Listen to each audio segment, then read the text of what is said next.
All right. Today is March the 8th of 2021, and today we're here with Gunny Brown, who's running for City Council Place 1. Correct. Welcome, Gunny. Thank you, Dan. My pleasure being here. Why don't you tell the voters who you are, where you come from, a little bit about you, and then we'll go into why you're running for City Council. But I think the voters just want to know, who is Gunny Brown? Well, Hobert Gunny Brown, Jr. I'm just a kid from Delhart, Texas. Went to school there all the way up to my senior year. Well, halfway through my senior year, and then I transferred to David W. Carter in Dallas. My dad was a farmer, so I grew up on a farm. I was in FFA, 4-H, did all that stuff, played football, ran track. Typical small town story. Moved to Dallas because my parents was divorced, so I moved to Dallas to be with my mom my senior year. A small fish in a big pond. So I didn't do any sports or anything. I just concentrated on education. And I realized I have to find something to do. So I joined the Marine Corps. Only had planned on doing it for 4 years. Ended up doing it for 20 years in one day. The only reason I retired was because my Marines started outrunning me, and I decided it's time to let them have it. But, all my principles and values are directed and guided from my farm life being in Delhart. I told somebody one time I'll never come back to the Texas Panhandle. That was the biggest lie I ever told, because now I'll never leave the Texas Panhandle, because this is home. This is where all my values, this is where I want to, as we like to say, I'm going to die here. Yeah, a lot of people leave, but they come back. Yep. It's not so bad. So how long ago did you come back to Amarillo? Came back 2006. So that's about 15 years ago. Yeah, the usual story. I was in Jacksonville, North Carolina, got a phone call from my stepmother. Dad had a heart attack. I came down here and stayed here for a little while, and I said, you know what, it's easier to get from Amarillo in a couple of hours than it is to get from North Carolina in 22 hours driving straight. So I decided, hey, I'll stay here with him. So that was 15 years ago. Most people say he wasn't going to live 2 years after his heart attack. He's still kicking right now. He'll probably be complaining about something later on today when I talk to him. That's good. So, and what do you do now for a living? Well, right now I'm a federal employee. I work for the federal government. Technically, I cannot say what department and all that kind of good stuff because of the Hatch Act, but I am a federal employee. I see. Very good. So why do you want to run and be a member of the city council? Well, ever since I have gotten here, I have been involved in a lot of things here in Amarillo. Veterans work, NAACP. I have been a member of I have been a 2-time state delegate for the Republican Party. I just love being involved. Anybody can sit at home on a laptop or their cell phone and they can pick and choose fights they want. But when you get there physically in it, get skin in the game, that's what it's about. That's where you actually put time and labor in. And that's the reason I want to be a part of the city council, because I see lots of problems here in Amarillo. I see lots of problems. But the only way you can fix it is by being at the dinner table. And that's what I plan to do. I plan to be at the dinner table, and I plan to be able to have a voice. Like I tell people all the time, I'm a fighter. I will fight for every citizen in Amarillo. Now, I'm not an arguer. There's a difference, in my opinion. An arguer just argues just to be arguing. A fighter, they fight, they sit at the table, they listen to good conversation, and they give back good feedback. And also, since I'm fighting for the people, I have to listen to the people. I've been, like earlier when we were talking, Amarillo's a big town. And, then put a lot of miles on my car and my Jeep out there, trying to get around and talk to people. But I'm going to fight. And if I lose this election on May 1st, I'm still going to be out there fighting. Like I told you once before, my goal is to be a leader within the Republican Party here in Amarillo. Right now, the Republican Party is pretty splintered. And we need some good leadership. We need some good, solid leadership. And I believe that I'm that person to do it. I can motivate anybody from the north side to the south side, east or west. I can cross all those boundaries where some people can't cross those boundaries. Very good. You said there was a lot of problems that you see in Amarillo, and that's what's giving you the impetus to run. Mm-hmm. What are some of those problems, and what are the solutions that you have to resolve those problems? Well, one of the biggest problems I see, if you look at the Gunny plan, is that trust in our city government. Now, when I say trust in the city government, me and you, we could go anywhere in town right now, sit down, and we can just say Ginger Nelson. And you're going to get people, their skin's going to start boiling, they're going to be all upset and everything, and they're just going to talk negatively about the mayor, okay? That's because they do not trust her, all right? And my thing is that sometimes I believe that our city government hasn't really been transparent, or the delivery hadn't been transparent to what the people need. So way I plan on fixing that is by just honesty. Like I said, I grew up on a farm. My dad was a dry land farmer. And many times he would come to me and right before Christmas and say, son, you're the oldest. You won't get nothing for Christmas this year. It wasn't no hee-haw beating around the bush. He just straight looked me in the eye and told me that. And that's what we need sometimes. We need individuals to be straightforward and tell the citizens what's going on. And also we need individuals that's not worried about their reputation, okay? They're not worried about it. I already know going into this election, I'm going to gain friends, I'm going to lose friends. If elected, same thing.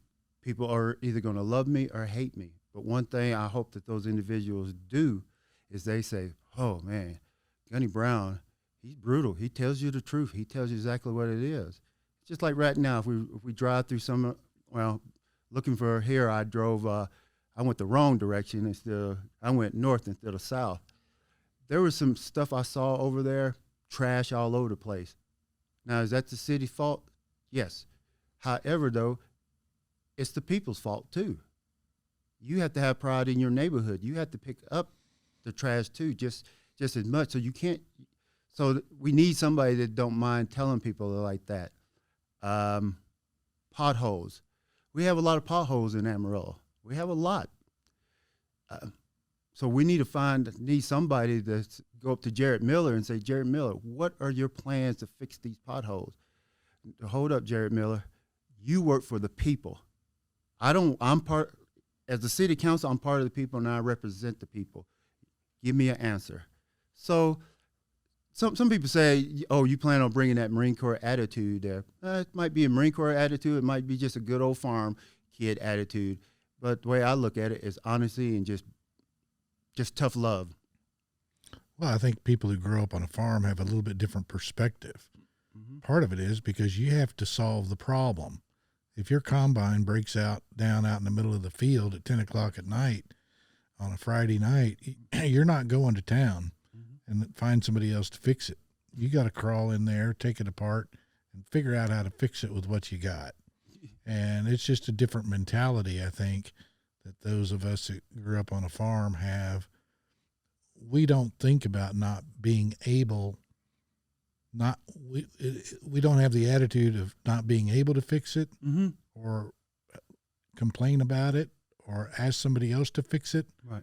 We just naturally figure out how to fix it. It's funny you say that, Dan. It's very funny that you said it because from the blacktop to our house was roughly 6 miles. Mm-hmm. We had this one section of dirt road. When it rained, it was nasty. And we had to go around through the pasture to get to the house. Stay on the grass. Stay on the grass. You're right.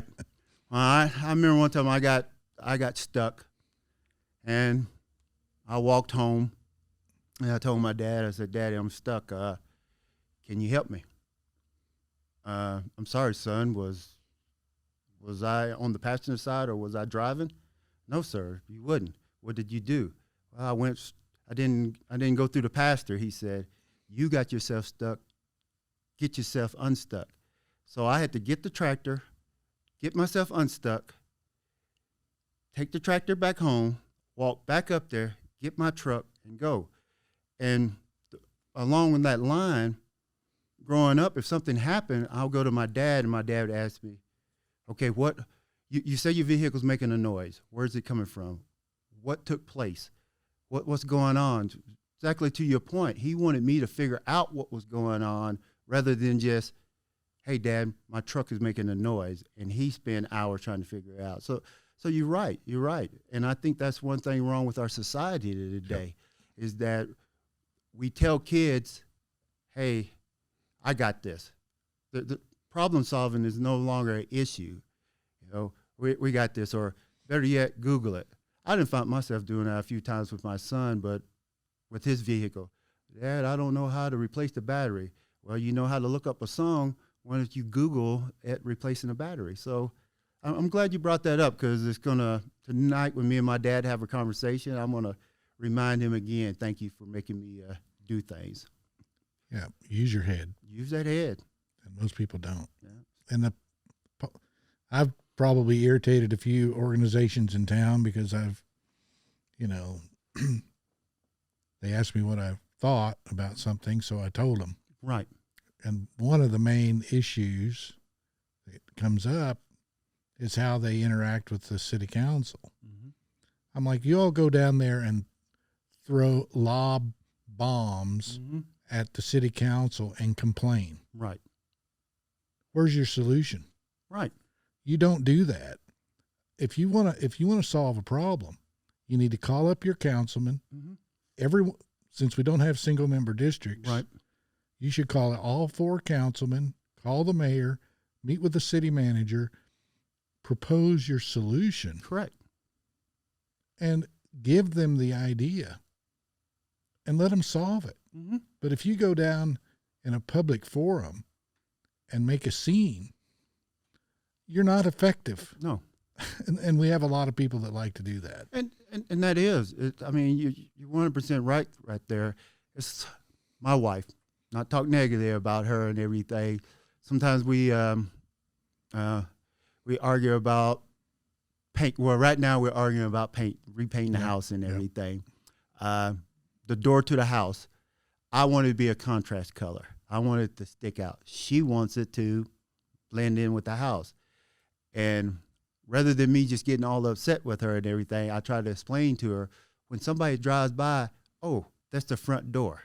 They see it immediately, where your way, it kind of blend in. But yet I still listen to her way and whatnot. But we all know she's going to get her way. If she wants it solid, guess what? It's going to be a solid door. Yeah. Happy wife, happy life. But and that's one thing that I'm on the last 2 days that's been on my mind. One of my other plans is re-energize the North, East, and San Jacinto area. Not rebuild them, re-energize them, because every community in Amarillo has problems. I talked to some individuals that live in the colonies, and their taxes. They're upset about their taxes and everything. So it depends on what area you live in, what your problems are. Mm-hmm. But one thing that I told this group was, on the north side, is that I can't fight alone. I can't be the person that goes in there and do all the fighting for you. You have to be there with me. You have to sit at the table, and exactly that. You have to give them the ideas and solutions right there for your problems. You can't come in there hot temper and whatnot. And that's what I was saying earlier. There's a difference between fighting and arguing. Exactly. It's just like with when I said earlier I want to be a leader in the Republican Party. And this is not throwing hand grenades or anything at the party and everything. But I don't complain about it, because I'm not sitting at the table. I'm not there right now and whatnot.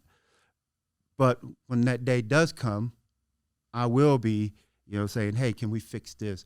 Hey, what about this right here? And you might say, like on my, let's say, single-member district, yes, I still want single-member district, but it's not something we can do in 2 years.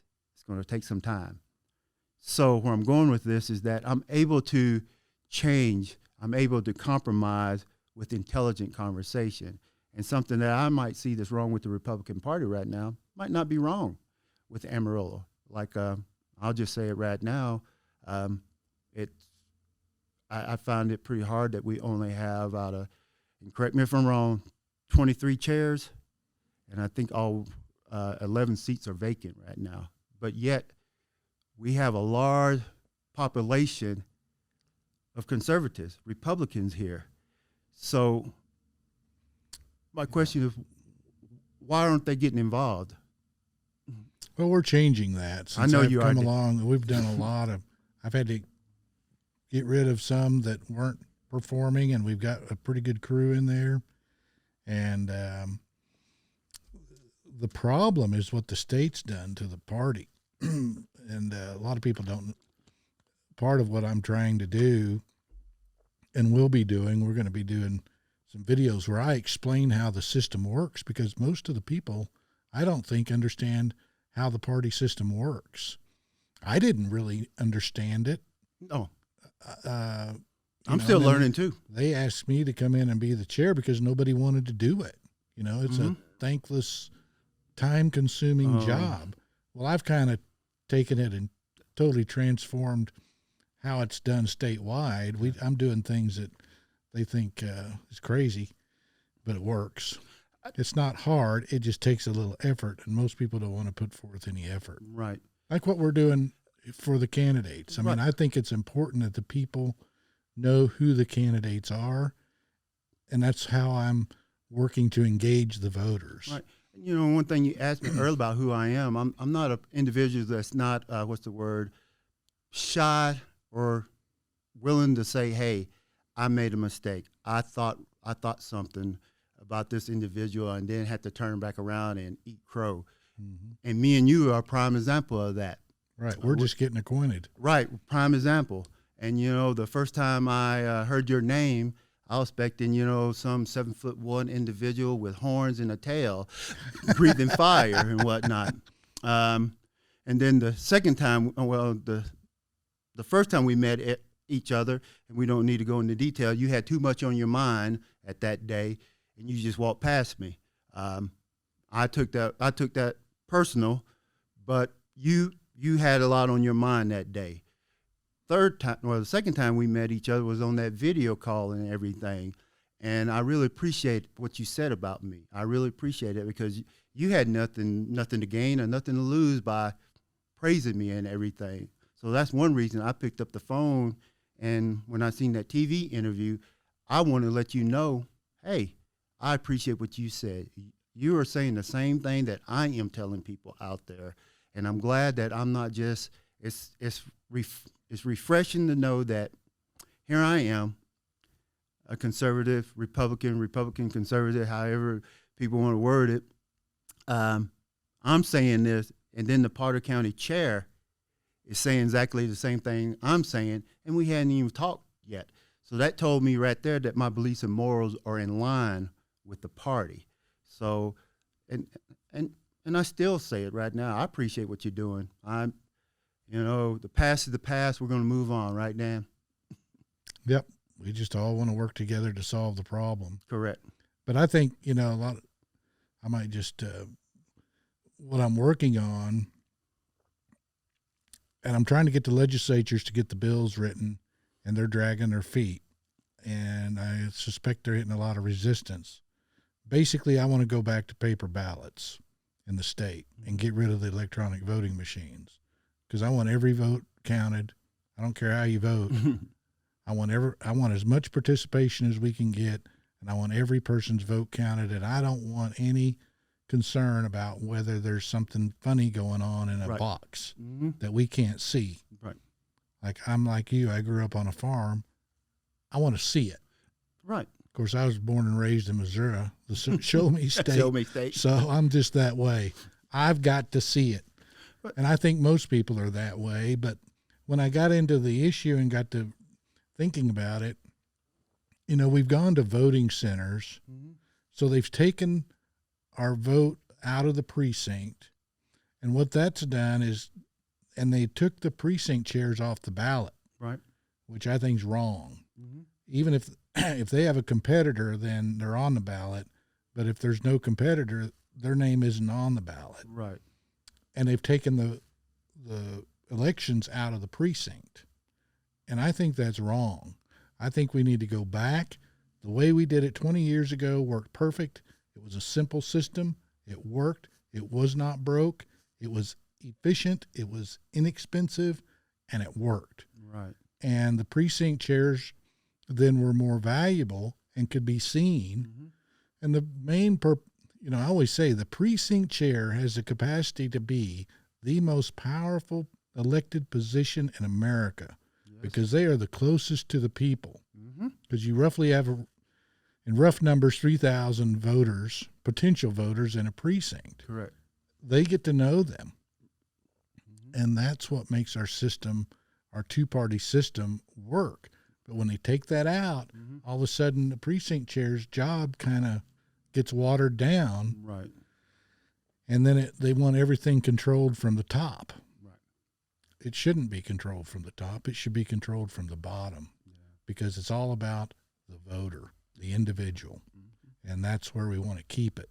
So I'm working on a big project to try to get that done. And we've got a website set up. We're going to get it out and try to get people to sign a petition to get this done. I thought somebody would do this. Mm-hmm. Nobody's doing it. No one? No one. Yeah. Nobody in America.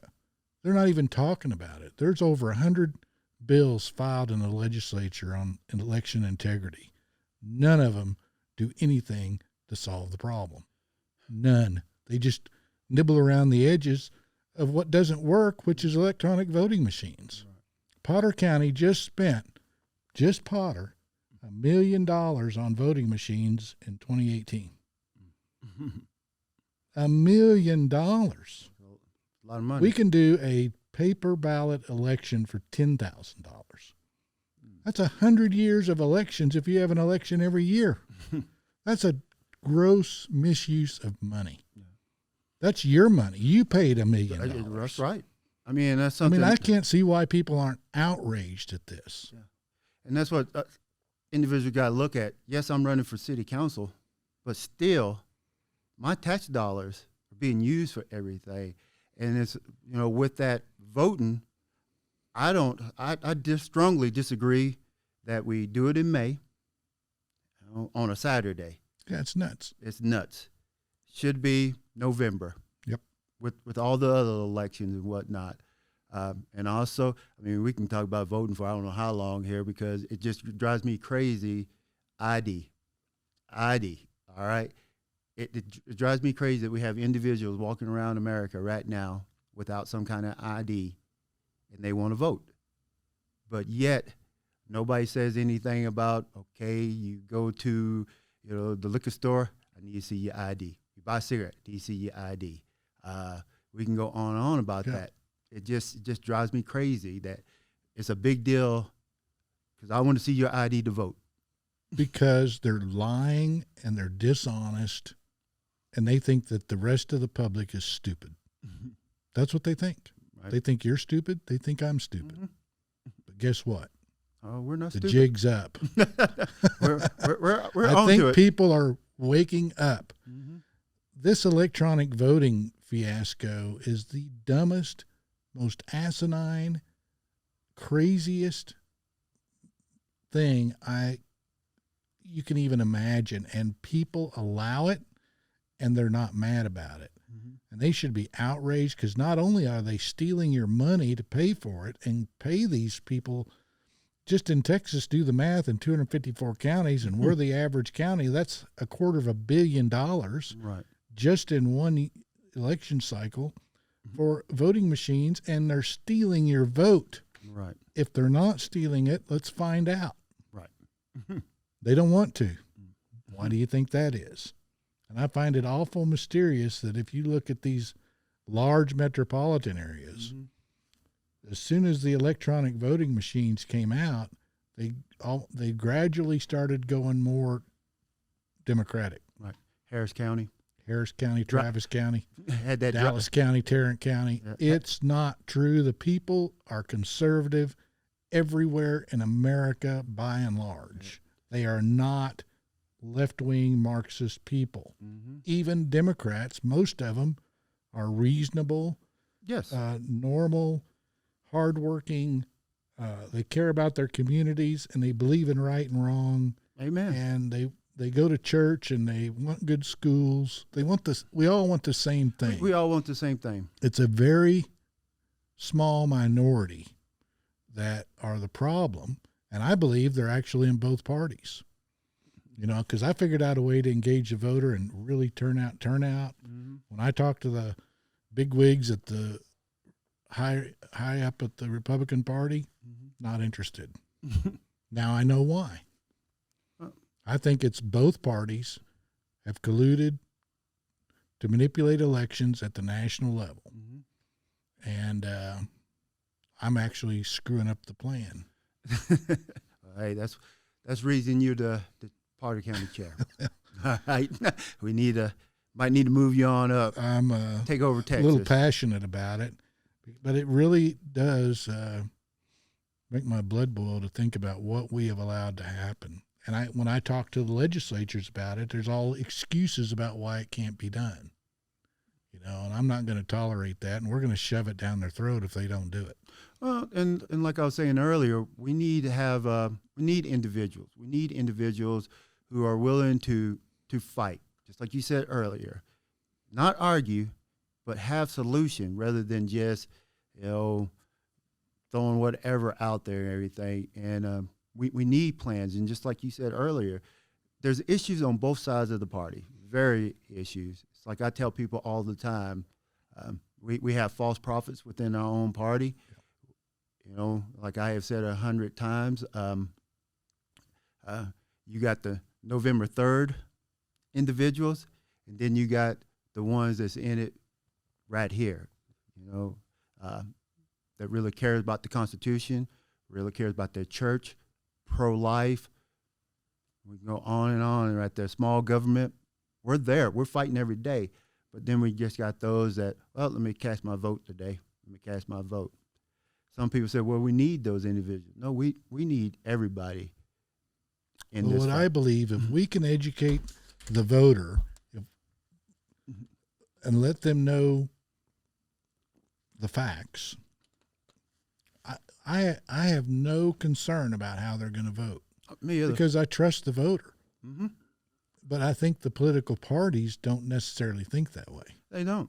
They're manipulating, very manipulating. And one side of the fence like to use fear. Yep. They like to use back to farm life. All right, live 15 miles out in the country. Hey, son, I need you to go out there, break the ice for the livestock. I need you to throw a few bales of hay out. A long chore list I have. He goes out and plows the field. He comes back, does whatever he has to do. You take care of that. Oh, Dad, I didn't break the ice. Okay, wouldn't say nothing to me. Then I tell him, hey, I'm going to go to town. No, you're not. You didn't do what you were supposed to do. Mm-hmm. All right. Between me and my sister is 15 years different. Now, granted, she is a girl and everything, but she had lambs for her 4-H project. Dad fed them, did everything. All right. She didn't, and I love my sister, so if she's watching this, don't think I don't love you. But she really didn't appreciate it. She didn't know the hard work that took place in it. And I think with the other party, that's what they're doing. They are saying, hey, I'm going to take this away from you. And then we've been giving it to you for so long. You don't know what it's like to work for something. You don't know what it's like not to have and everything.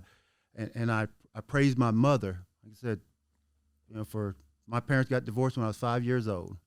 She lived in the Fair Park area of Dallas. All right, poor neighborhood and whatnot. But not one time did she ever take food stamps. Not one time did she ever take housing assistance. Later on in life, when I was stationed in Japan, I was sitting there and I realized something. All those times that we would eat and she would sit there and say, I'm not hungry. It wasn't because she wasn't hungry. She just wanted to make sure me and my little brother had something to eat and whatnot. So I admire her. I admire her and whatnot. And where I'm going with this is that, hey, if you don't vote for us, we're going to take all that away from you. Mm-hmm. And they're like, oh, God, no, you can't take this away. I didn't have it for so long. I won't know how to act. Like my dad, when he took my pickup keys away from me, I didn't know what to do. I did not know what to do. Even though my best friend was only 5 miles up the road from me, I could easily call him and say, hey, Jim Bob, can you swing by the house and get me? But no, I panicked. So we got to fix it. We have to fix it, and we got to get some individuals in the main office that are not afraid to fix it. And I'm only talking about one side of the fence right now. Yeah. Well, so do you know if there? I think the public is moving in the direction that you are in moving the city elections to November. Mm-hmm. Do you know if that's something that can be done by amending the city charter, or is that something we need to get fixed at the state? I think that can be actually done on the city level. I'm in the process of right now trying to talk to some individuals within the city government, not to try to garner support, but actually get educated, because that's one thing I want to know. Is that something that we can actually do now? Because I don't see why the citizens wouldn't want it. Well, they would. Right. They do. Right. It saves us money. Yes. Bigger turnout. That's right. And I'll go back to the proposition, hey, if we would have had that election in May, it would have passed.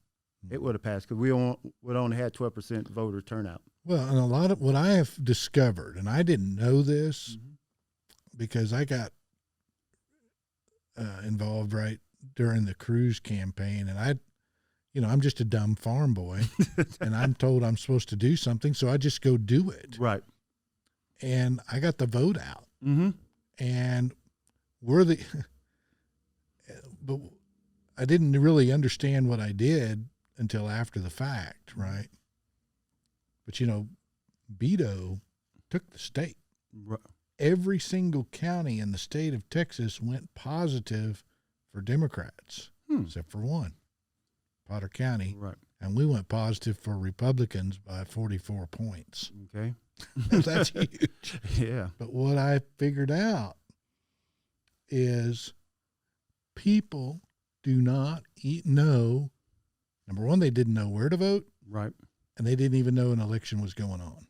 You're 100% correct. People don't know. They don't. So when the city elections come along, because it's a citywide election and you don't have any national coverage, so the news media really is oblivious to it. Correct. And most people don't watch it, okay? Right. And not everybody's on Facebook. Very few. People think it's a lot, but I'm telling you, it's not very many. Not. And they just don't know. Yeah. I get asked all the time, hey, Gunny, can I vote for you? Yes, you can.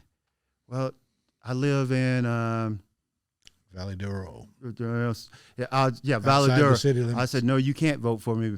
Well, I live in Bushland. No, you can't vote for me. Well, I live right over there off of Grand and way out in East Ridge. Yes, you can. It's inside the city limits. But you're right. Individuals are totally lost right there. And we don't need to talk about county election, especially with the county commissioners, because I know when I was trying to help Leon Church and John Coffey, people were like, well, I don't know what precinct I live in. And you have to educate them. Yep. And I know that has been tried many times. And I just don't understand where it's not a black and it's not a white thing. Every single individual who's walking the face of the earth right now in America had to fight for their right to vote. Somebody fought for that right. Well, I always bring up the point of the women's suffrage movement, Right. Look what they went through to get the right to vote. Yes. 100 years ago, they finally got that done, and then they don't show up. Correct. I mean, to me, that's just appalling. Right. And I tell people they just don't understand the value of their vote. And the closer to your local election, like in your election, a precinct election, your vote carries so much weight. Yep. Well, look at it, what it does at our state convention. As a delegate, if you vote in the primary, then you get to participate in your local party, right? Because that's how you're determined which party you're in. If you vote in your primary vote, primary election in your party, whether it's Democrat or Republican, that makes you a member of that party. Correct. In Texas, that's how we determine it. Then you get to go to your precinct conventions. That's where you can put forth resolutions, and you elect delegates to go to the county convention. From there, you move it up to the state. You vote on all this stuff. You get elected a delegate to the state convention. And at the state, you vote on all the resolutions that build the party platform at the state level that's been sifted through the precinct and county levels in 254 counties. And you have a tremendous impact, and you vote on your state party officers. Right. So one individual can just have a massive impact if they'll simply vote in their primary and go to the precinct convention. And that's all you have to do. And that's right. And a lot of people think that it's, we'll use Senator Cruz. Okay, a lot of the stuff that he comes up with, it's not him. It's stuff that we have already from, like you just explained, it comes from the primary. people. Okay, it came from the people, and he's carrying it forward and whatnot. So individuals got to get involved. It's a beautiful system that we have, but people have to use it. You know, the talk of a third party can't happen. It's made up BS to divide the party, I believe. When we have a perfect system, if people would just use it. They just use it. It's there. And the Democrats have the same system. Right. And it's all part of the process, but nobody knows it. And I guess they don't teach it in schools anymore. I don't think so. I mean, to me, that's another reason to have our elections back in the schools. We need to let our children see people vote and help in that process. You know, they could help. I don't care if they're in first grade. They could be there turning the page for somebody. You know what I mean? I know exactly what you mean. And they need to see it, and it needs to be in our high schools. Maybe they need to have mock elections. I think the high schools ought to produce our election workers and get them involved in that process. Well, I remember growing up, even in Dallas, they had that. They had that right there because they wanted to make sure that the individuals knew, hey, you need to get out and vote. You need to get out and vote. And, I mean, it's amazing how when we have rock star candidates, I'm just going to refer to them as rock star candidates, how it becomes a big deal to vote. But when we have everyday worker type individual candidates, okay, let's just go in there and press a button and go on about it and whatnot. And one saying I got all the time, I tell people, usually when I'm speaking to them, I say, okay, I got half the room, you're going to cheer. The other half the room, you're not going to want to hear another word I say. Make America great again. All right? To me, it's personal. I have to make my home great before I can make anything else great. That's right. You know, I had to show my wife that I am a good husband. I'm a good Christian. I have to show my son, say, hey, I'm out here working every day, sacrificing, so you will have what you have, and you will grow up to try to emulate me, but take it a step farther. After that, I had to make sure that my community, my block is good to go. If I got a little old lady over there that's a widow, she got weeds in her yard, I don't need to ask her, hey, can I take care of those weeds? Can I mow your grass? I just go over there and mow it. And if she gives me a couple of dollars for it and everything, you know what I do with it? I find somewhere to donate it. And then my city. After all that's taken care of, and the county, the state, and the nation is going to take care of themselves. That's right. But we got too many people, they want to start up here and shovel it down. And a friend of mine is a carpenter. I said, have you ever built a house from the roof down? He said, what? I said, you're trying to build a country from the top down. I think I've seen some of those houses. They're still not finished. They're still not finished, but you're 100% right. And people, and that's one thing that I ran for school board, last minute decision in 2019, last minute decision, run for school board. Knew I didn't have a chance in hell to win, but I said, you know what, it's going to be a good experience.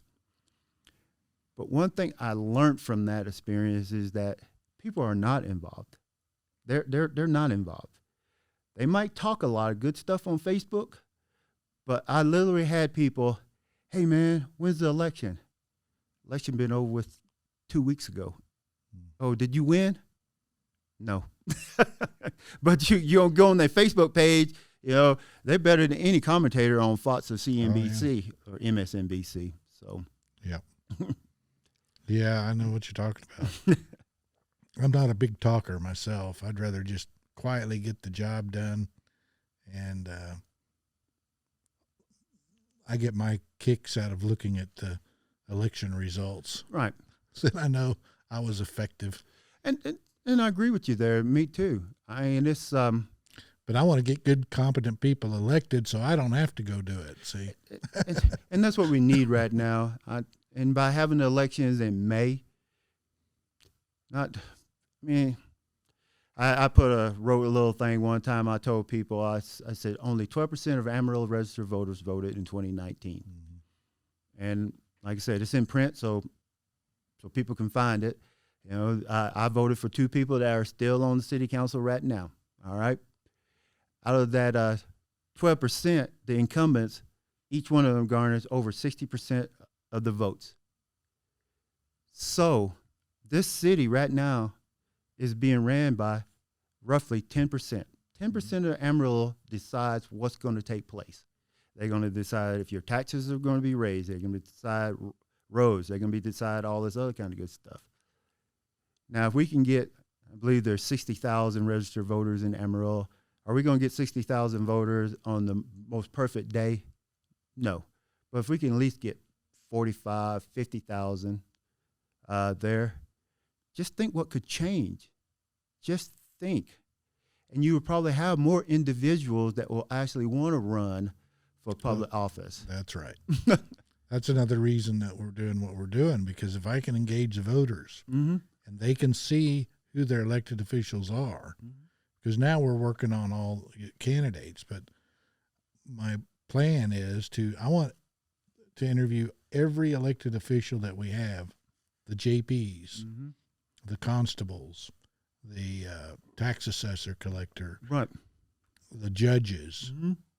The county judge, all elected officials, and get that out to the voters so the people can see who they are. Right. I guarantee you 90% of the population, I could list the elected officials of Potter County, and they will have no clue who they are. No clue whatsoever. And they need to know, and they need to know who they are. Mm-hmm. And I think if people see this, mm-hmm. they can say, wait a minute, I could do that. Yeah. They don't even know these positions exist. They don't. So I just think it would help. It's going to help voter participation, voter engagement, and it's going to increase the competency of the candidates, because a lot of them never have an opponent. No. I think everybody should always have an opponent. Mm-hmm. I don't care how good you are. I agree with you. I want them to have an opponent because it makes them better. And if you're doing a good job, you don't have anything to worry about. Right. So, and that's one thing that I brought up back in 2019 when the election results came through, and I said only 12% of the city voted.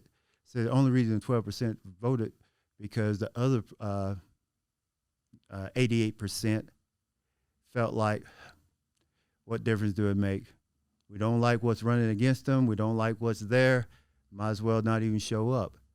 So we need to engage the people. The people need to get out there, and I welcome. My 2 competitors, Jason Tillery, Cole Stanley, I welcome them. Do I want to win? Yeah, I want to win. Do I feel that I'm going to win? Yes, I do feel I'm going to win. However, though, if we have 50 to 60% voter turnout and I lose, I know that the people actually chose.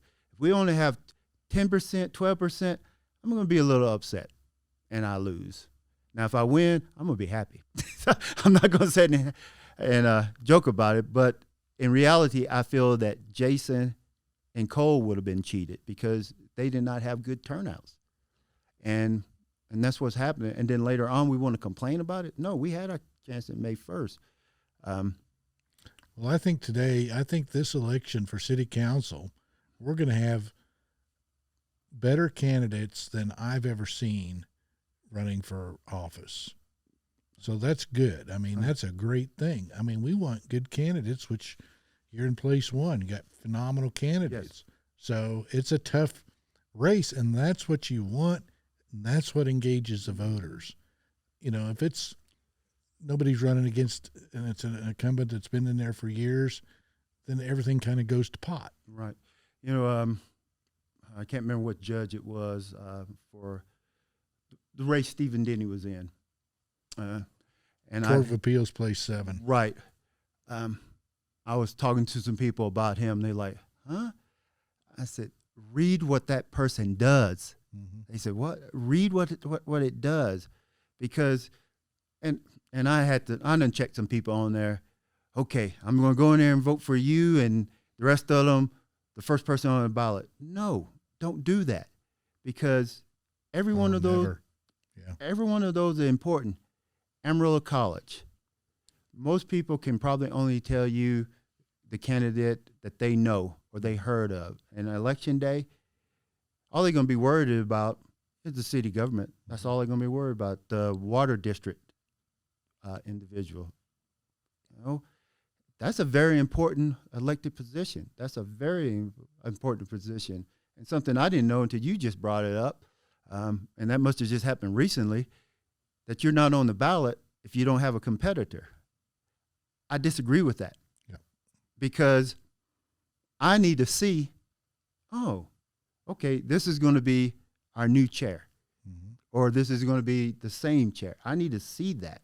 And on the same side, so if you don't have a competitor, you should be on the ballot. I mean, and Dan, I wish I could sprinkle some fairy dust around and we could come up with a major plan, but that's one thing I'm trying to do right now, trying to motivate people to vote. And I'm trying to go north, south, east, and west with it because, you know, being a candidate, I have information that probably a lot of other people in Amarillo don't have purview to that information.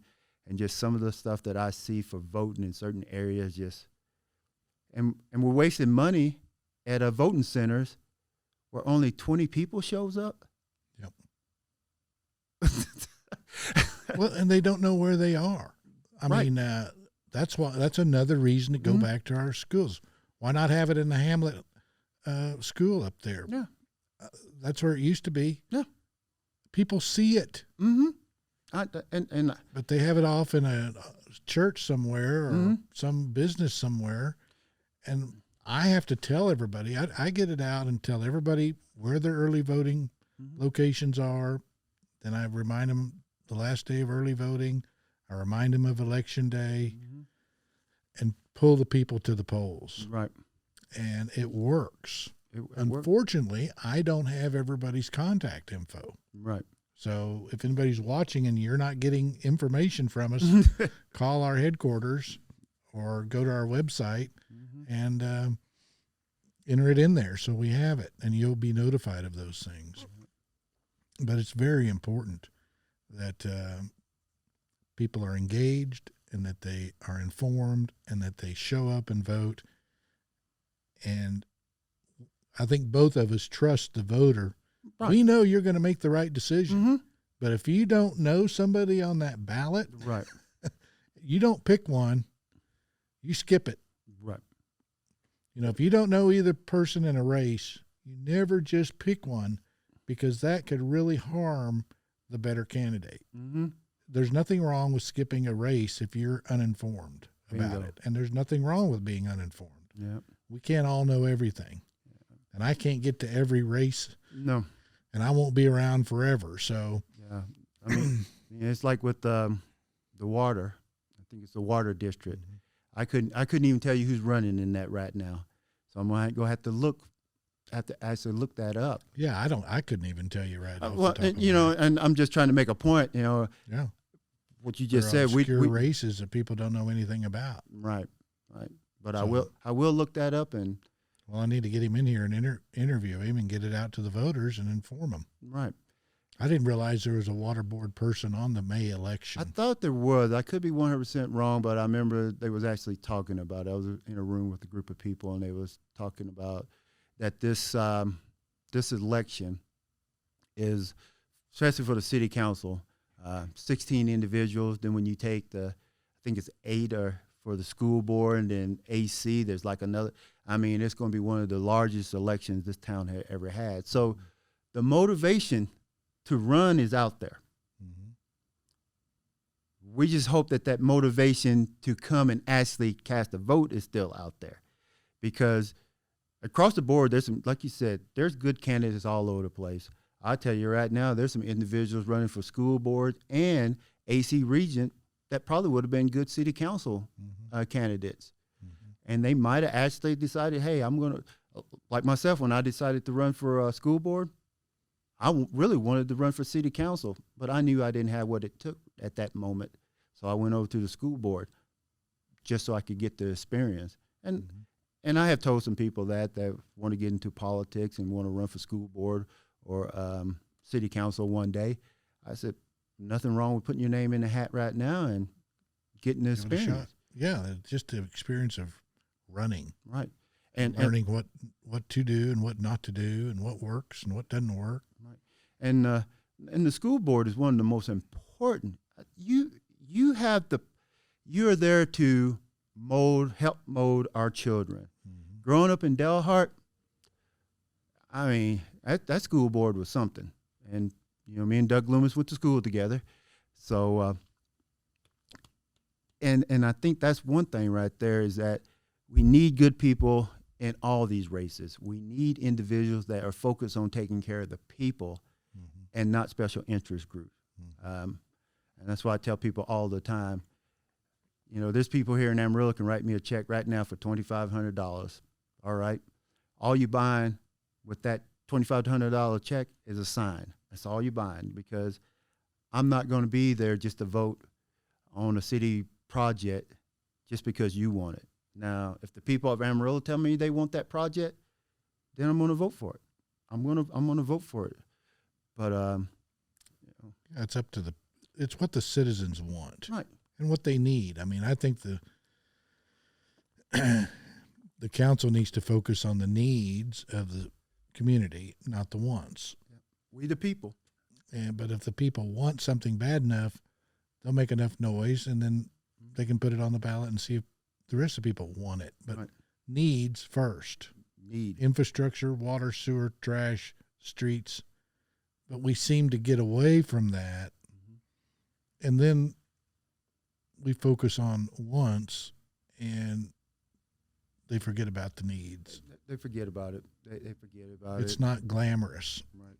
And another problem I think we have is that what you said earlier in the beginning is that the same junkyard dogs are the one that's barking. Mm-hmm. And after a while, that barking just falls on deaf ears. It just, I got a pit at home. The wind barks, and I got a husky. If she barks, I'm like, what's going on out there? What's going on? And I think that's another thing that's going on with our city, is that we have some people that got good hearts and want good things for our city, but they have been fighting so long with the city that it does no good. They just and they've never learned how to fight properly. Right. Yeah. And so we need some individuals. It's kind of like engaging the voters. You got to engage your council members the right way. You got to. And you need to propose solutions. But I think the people, if the council isn't sure, there are people in our community that will come up with the ideas. Oh, yeah. They're laying there. Mm-hmm. So listen, if they'll listen, the ideas are there. Oh, yeah. I mean, like you said earlier, infrastructure is what everybody wants. Everybody wants infrastructure.